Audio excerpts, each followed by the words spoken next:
Good morning साथियों। आज से हम बिहार बोर्ड मैट्रिक परीक्षा 2025 के लिए क्वेश्चन आंसर सीरीज चालू कर रहे हैं। इस सीरीज में कंप्लीट साइंस को कवर कराया जाएगा और अगर आप लोग चाहते हैं कि साइंस के अलावा सोशल साइंस व मैथ का भी सीरीज चालू हो तो प्लीज़ आप लोग कमेंट में ज़रूर लिखेंगे और अगर इस चैनल पर नए हैं तो इसे सब्सक्राइब कर लें और बेल आइकन को प्रेस कर दें और अपने दोस्तों को शेयर कर दें। तो चलते हैं, आज का सेशन चालू करते हैं। आज का टॉपिक है प्रकाश, प्रवर्तन तथा अपवर्तन। क्वेश्चन आंसर करने से पहले दर्पण और लेंस से कुछ बात को समझ लेते हैं। यहाँ पर ये दो फिगर दर्पण का है, ये उत्तल दर्पण और ये अवतल दर्पण। दर्पण किसी खोखले गोले का ही एक कटा हुआ भाग होता है। जैसे आप लोग ये देख रहे हैं कि ये एक गोला ही है जिसको यहाँ से काट कर इसे उत्तल दर्पण बना दिया गया है और इसे अवतल दर्पण। जिस दर्पण का बीच वाला सतह उठा हुआ होता है उसे उत्तल दर्पण कहते हैं और जिस दर्पण का बीच वाला सतह ये धंसा हुआ होता है उसे अवतल दर्पण कहते हैं। दर्पण में दो तीन बात ये समझना है कि इसका ये वाला सेक्शन को ध्रुव कहते हैं या पोल कहते हैं, इसलिए इसे P से डिनोट करते हैं। और ये बीच वाला को केंद्र कहते हैं क्योंकि इस गोले का ये केंद्र है, इसलिए इसे वक्रता केंद्र कहते हैं। और एक बीच में यहाँ पर फोकस होता है जिसे F कहते हैं।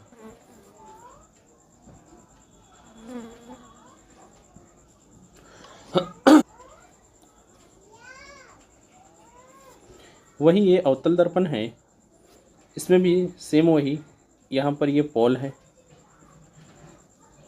ये वक्रता केंद्र है और यहाँ पर ये फोकस जो ये है।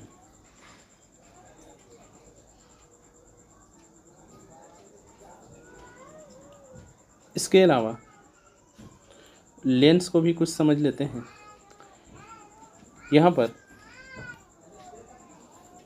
ये उत्तल लेंस है और ये अवतल लेंस है। उत्तल लेंस को कॉन्वेक्स लेंस कहते हैं और अवतल लेंस को कॉनकेव लेंस कहते हैं।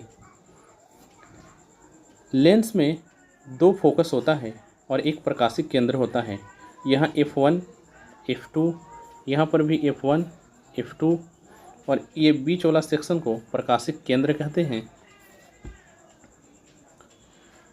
इसके अलावा एक और चीज़ को हम समझ लेते हैं।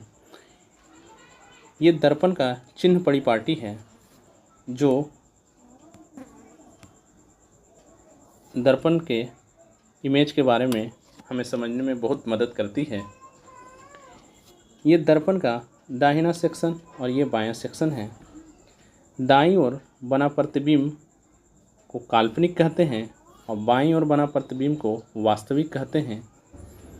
अगर प्रतिबिंब नीचे बने तो उसे उल्टा कहते हैं और प्रतिबिंब अगर ऊपर बने तो उसे सीधा कहते हैं।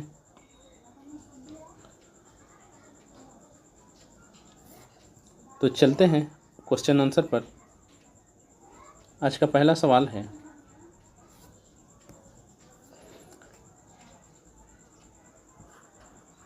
प्रकाश एक रूप है शक्ति का, ऊर्जा का, कार्य का या बल का। तो प्रकाश ऊर्जा का एक रूप है।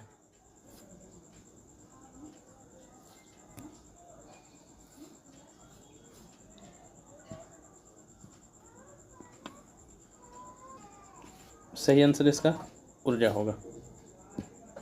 चलते हैं अगला सवाल।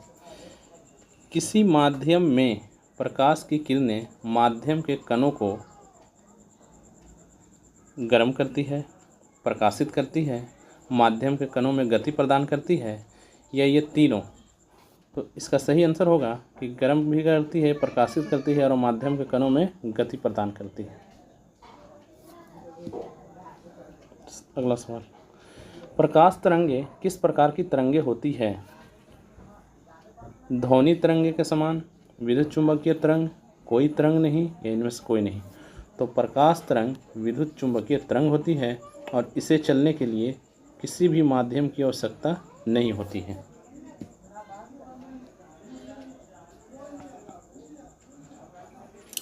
प्रकाश तरंगे के गमन के लिए किस प्रकार के माध्यम की आवश्यकता होती है?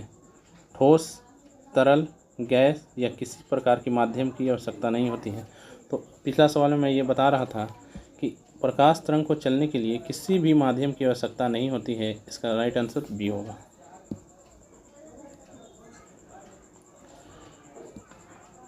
प्रकाश का तरंग दैर्घ्य अन्य बाधाओं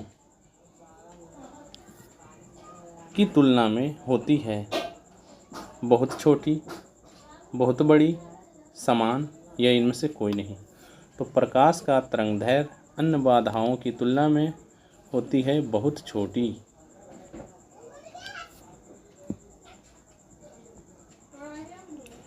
प्रकाश के प्रवर्तन के कितने नियम हैं? 1, 3, 2, 4। तो प्रकाश प्रवर्तन के 2 नियम हैं। पहला, आपतन कोण परावर्तन कोण के बराबर होता है और दूसरा, आपतित किरण, प्रवर्तित किरण तथा आपतन बिंदु पर खींचा गया अभिलंब तीनों एक ही समतल में होता है। ये दोनों प्रकाश प्रवर्तन के नियम हैं। सवाल 7, समतल दर्पण की फोकस दूरी होती है अनंत, 0, 100 सेंटीमीटर या 50 सेंटीमीटर। तो समतल दर्पण की फोकस दूरी अनंत होती है। तेल लगा कागज होता है पारदर्शक, अपारदर्शक, परभासी या इनमें से कोई नहीं। तो तेल लगा कागज परभासी होता है। इसके कुछ हिस्से से आप देख सकते हैं और कुछ हिस्से से नहीं। प्रकाश की किरणें गमन करती है सीधी रेखा में, टेढ़ी रेखा में, किसी भी दिशा में या इनमें से कोई नहीं। तो प्रकाश की किरणें हमेशा सीधी रेखा में गमन करती हैं।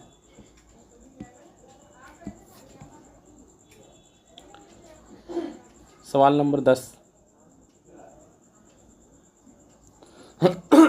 या चिकने तल पर प्रकाश की किरणें आपतित होने पर परावर्तन होता है नियमित रूप से, अनियमित रूप से, ए और बी दोनों या इनमें से कोई नहीं। तो किसी भी दर्पण या चिकने सतह से प्रकाश की किरणें आपतित होने पर परावर्तित होती है नियमित रूप से। इसके निश्चित नियम हैं।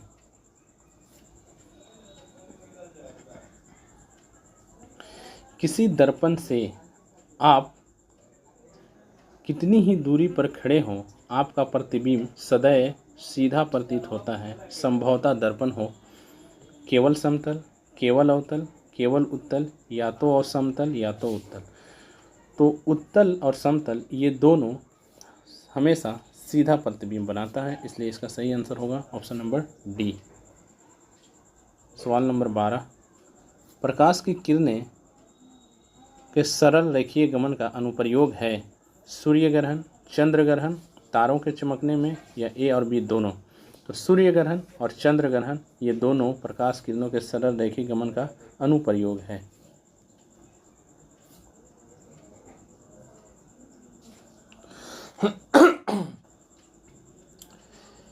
किसी वस्तु की छाप तभी बन सकती है जब प्रकाश की किरणें करेगी।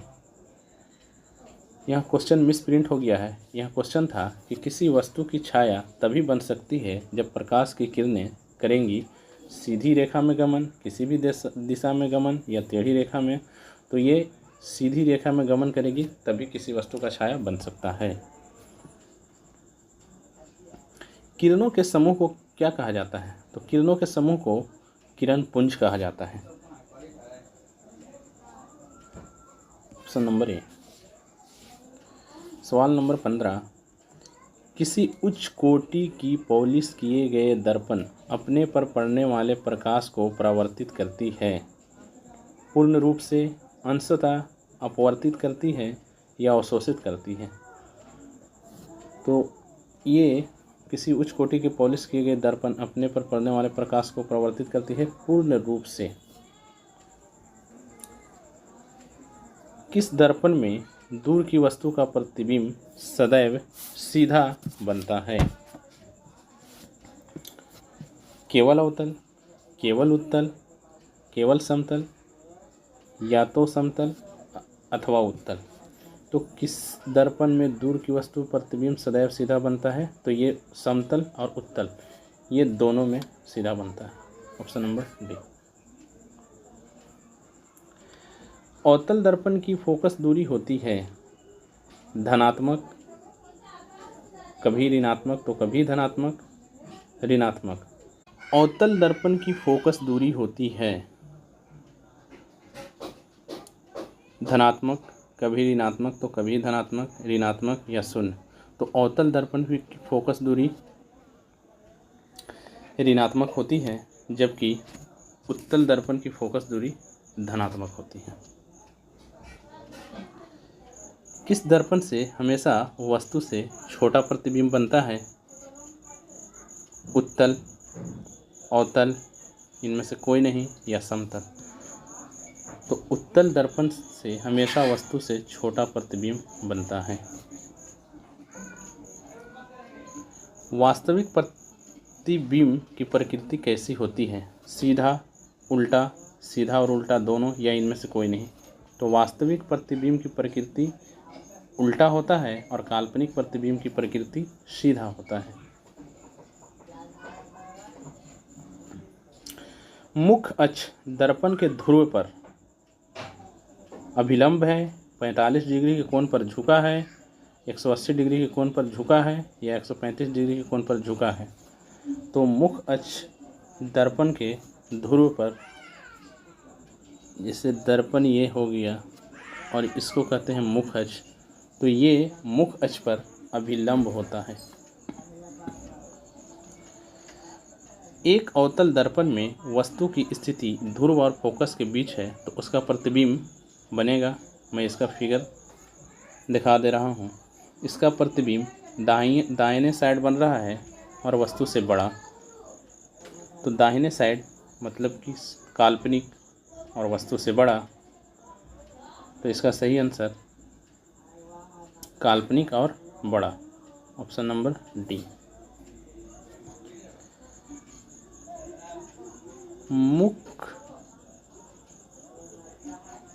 अक्ष, टाइपिंग मिस्टेक हो गया है। मुख्य अक्ष के समांतर चलने वाली प्रकाश की किरणें दर्पण से प्रवर्तन के बाद का कहते हैं वक्रता केंद्र, प्रकाशिक केंद्र, फोकस, या इनमें से कोई नहीं।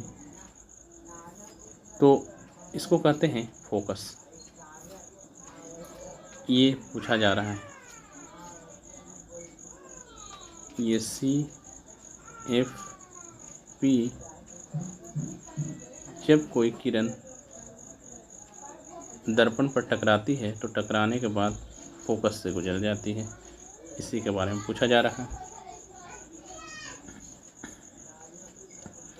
अवतल दर्पण के प्रक्रम में किसी वास्तविक और उल्टे प्रतिबिंब के लिए आवर्धन होता है ऋणात्मक, धनात्मक, ए और बी दोनों, या इनमें से कोई नहीं।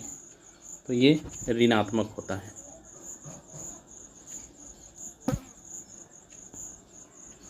अवतल दर्पण में आभासी और सीधे प्रतिबिंब के लिए आवर्धन होता है ऋणात्मक, धनात्मक, ए और बी दोनों, इनमें से कोई नहीं।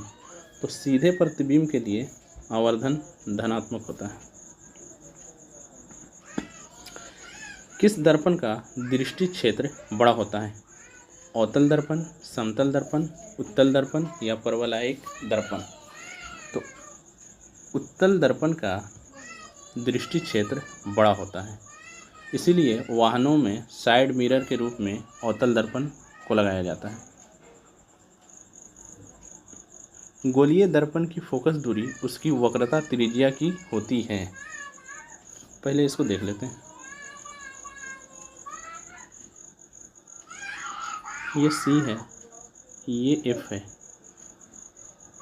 ये इसको वक्रता त्रिज्या कहते हैं और इसको फोकस कहते हैं।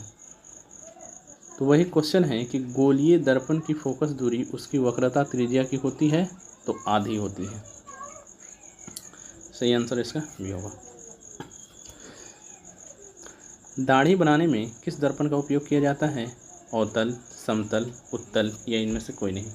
तो दाढ़ी बनाने में अवतल दर्पण का इस्तेमाल किया जाता है, जबकि हम अपने घरों में चेहरा देखने के लिए समतल दर्पण का इस्तेमाल करते हैं और डॉक्टर द्वारा मरीज को जांचने के लिए भी अवतल दर्पण का इस्तेमाल किया जाता है। किसी कार का अग्रदीप में प्रयुक्त दर्पण निम्नलिखित में से कौन होता है? अग्रदीप उसके यानी हेडलाइट के बारे में कहा जा रहा है। अवतल दर्पण, समतल दर्पण, उत्तल दर्पण या समतल और उत्तल दर्पण। तो कार के अग्रदीप में अवतल दर्पण का इस्तेमाल किया जाता है। निम्न में से किस दर्पण की फोकस दूरी धनात्मक होती है? समतल दर्पण, उत्तल दर्पण, अवतल दर्पण या इनमें से सभी। और तो यहाँ आंसर होगा उत्तल दर्पण, क्योंकि अवतल दर्पण का ऋणात्मक होता है और समतल दर्पण का फोकस दूरी अनंत होता है।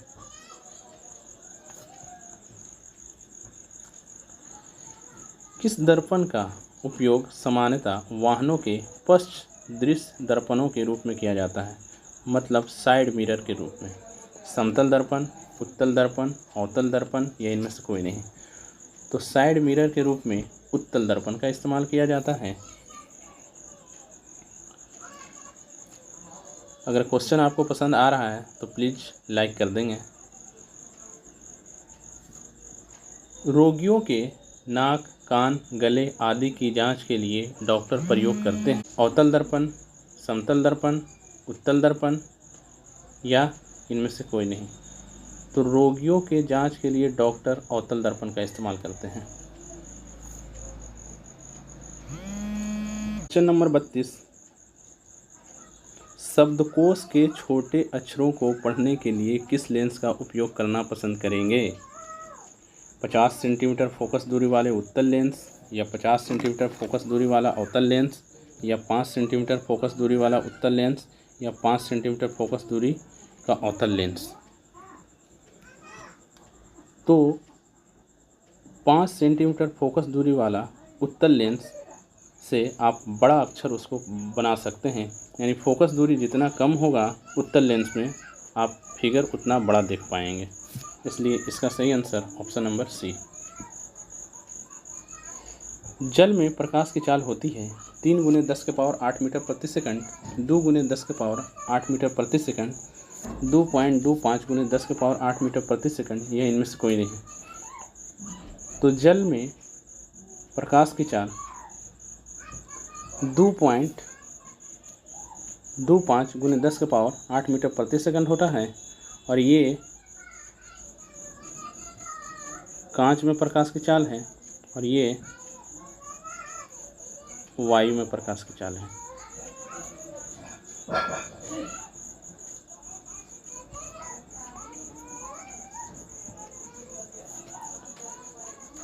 निम्न में से कौन लेंस का आवर्धन m होता है?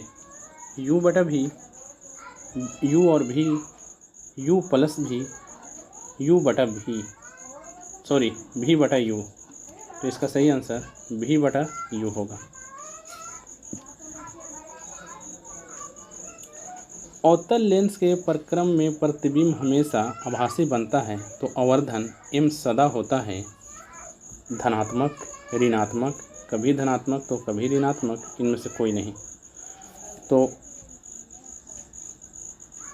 इसका सही आंसर धनात्मक होगा, क्योंकि आभासी प्रतिबिंब के लिए आवर्धन का मान धनात्मक होता है और वास्तविक प्रतिबिंब के लिए आवर्धन का मान ऋणात्मक होता है।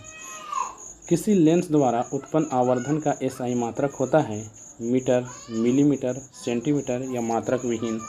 तो आवर्धन मात्रक विहीन होता है।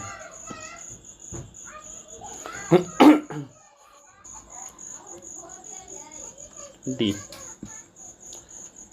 लेंसों में मुख्य फोकस की संख्या होती है 2, 3, 1 या इनमें से कोई नहीं। तो लेंसों में मुख्य फोकस की संख्या 2 होती है। उत्तल लेंस में जब बिंब फोकस एवं लेंस के बीच रखी जाती है तब प्रतिबिंब बनता है काल्पनिक और सीधा, काल्पनिक और उल्टा, वास्तविक और उल्टा, वास्तविक और सीधा। तो उत्तल लेंस में जब बिंब फोकस एवं लेंस के बीच रखी जाती है तब प्रतिबिंब बनता है काल्पनिक और सीधा। ये देख रहे हैं प्रतिबिंब बना होगा। कौन सा लेंस अपसारी लेंस भी कहलाता है? तो यहाँ पर थोड़ा समझ लेते हैं।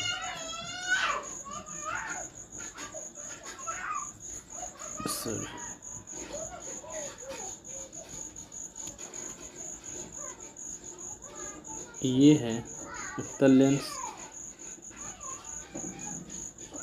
और ये है अवतल लेंस। इसमें जब प्रकाश की किरण ऐसे जाती है तो ये एक बिंदु पर मिल जाती है और इसमें जब प्रकाश की किरण जाती है तो ये फैलती चली जाती है। इसलिए उत्तल लेंस को अभिसारी लेंस कहते हैं और अवतल लेंस को अपसारी लेंस कहते हैं। तो हमसे क्वेश्चन में पूछा गया है कि किस लेंस को अपसारी लेंस कहते हैं, तो अवतल लेंस को अपसारी लेंस कहते हैं। वायु में प्रकाश की चाल निर्वात की अपेक्षा होगी या होती है कम, समान, ज़्यादा या इनमें से कोई नहीं। तो वायु में प्रकाश की चाल निर्वात की अपेक्षा होगी कम। प्रकाशिक माध्यम कितने प्रकार के होते हैं? प्रकाशिक माध्यम 2 प्रकार के, 1 प्रकार के, 3 प्रकार के या इनमें से कोई नहीं। तो प्रकाशिक माध्यम 2 प्रकार के होते हैं। विरल माध्यम में प्रकाश की चाल संगन माध्यम की अपेक्षा कम होती है, अधिक होती है, बराबर होती है या इनमें से कोई नहीं। तो विरल माध्यम में प्रकाश की चाल संघन माध्यम की अपेक्षा अधिक होती है क्योंकि उसमें रुकावट कम है। पानी में डाली हुई छड़ी टेढ़ी दिखती है, इसका कारण क्या है? तो आप देख पा रहे हैं यहाँ पर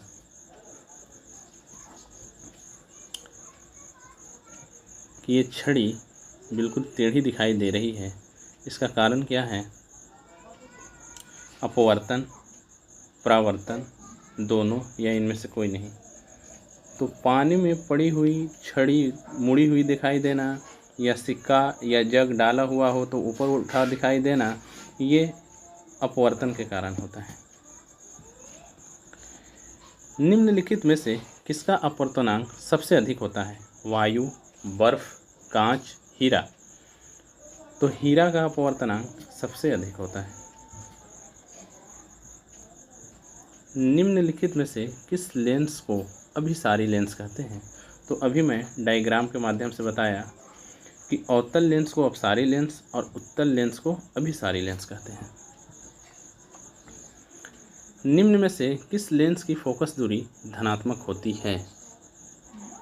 अवतल लेंस, उत्तल लेंस, समतल और अवतल लेंस या इनमें से कोई नहीं।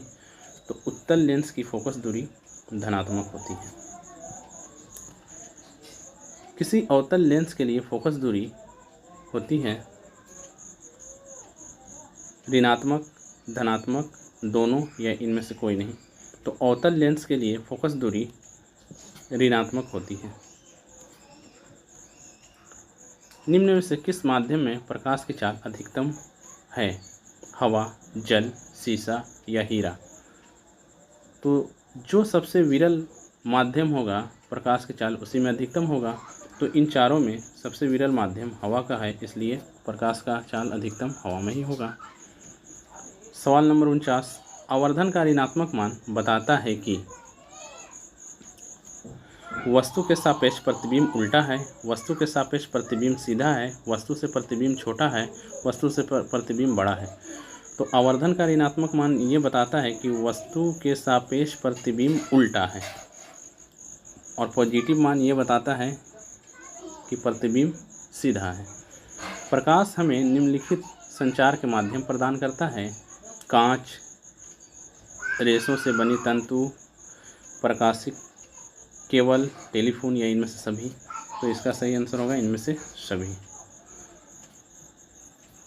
तो ये 50 महत्वपूर्ण सवाल हमने कवर कर दिए हैं, और मैं उम्मीद करता हूँ कि आप लोग को ये समझ में आया होगा। और मैं ये सभी क्वेश्चन प्रीवियस ईयर से निकाले हैं, और ये काफ़ी आपके एग्ज़ाम में हेल्पफुल होगा, इसलिए